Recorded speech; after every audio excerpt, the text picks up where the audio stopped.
The Prisoner of Zembla.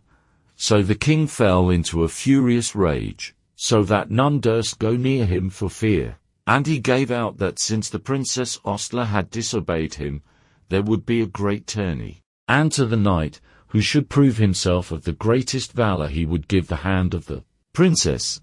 And he sent forth a herald to proclaim that he would do this. And the herald went about the country making his desire known, blowing a great tin horn and riding a noble steed that pranced and gamboled. And the villagers gazed upon him and said, Lo, that is one of them tin horn gamblers concerning which the chroniclers have told us. And when the day came, the king sat in the grandstand, holding the gauge of battle in his band, and by his side sat the Princess Ostler, looking very pale and beautiful, but with mournful eyes from which she scarce could keep the tears. And the knights which came to the tourney gazed upon the princess in wonder at her beauty, and each swore to win so that he could marry her and board with the king. Suddenly the heart of the princess gave a great bound, for she saw among the knights one of the poor students with whom she had been in love. The knights mounted and rode in a line past the grandstand,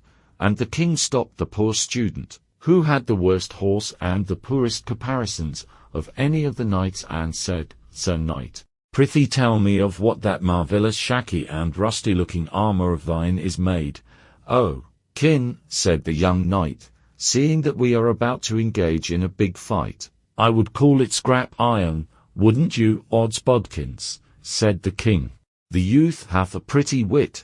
About this time the Princess Ostler, who began to feel better at the sight of her lover, slipped a piece of gum into her mouth, and closed her teeth upon it, and even smiled a little and showed the beautiful pearls with which her mouth was set. Whereupon, as soon as the knights perceived this, 217 of them went over to the king's treasurer and settled for their horse feed and went home. It seems very hard, said the princess, that I cannot marry when I choose. But 2 of the knights were left, one of them being the princess lover. Here's enough for a fight.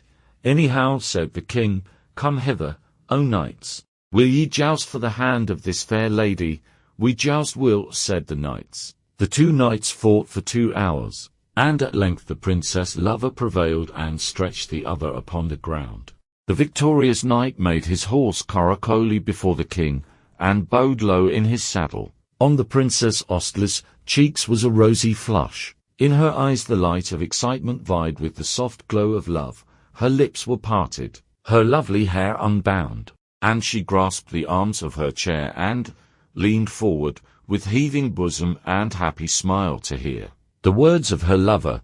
You have foughten well, Sir Knight, said the king, and if there is any boon you crave you have but to name it. Then, said the knight, I will ask you this. I have bought the patent rights in your kingdom for Schneider's celebrated monkey wrench, and I want a letter from you endorsing it. You shall have it, said the king, but I must tell you that there is not a monkey in my kingdom. With a yell of rage the victorious knight threw himself on his horse and rode away at a furious gallop. The king was about to speak, when a horrible suspicion flashed upon him and he fell dead upon the grandstand.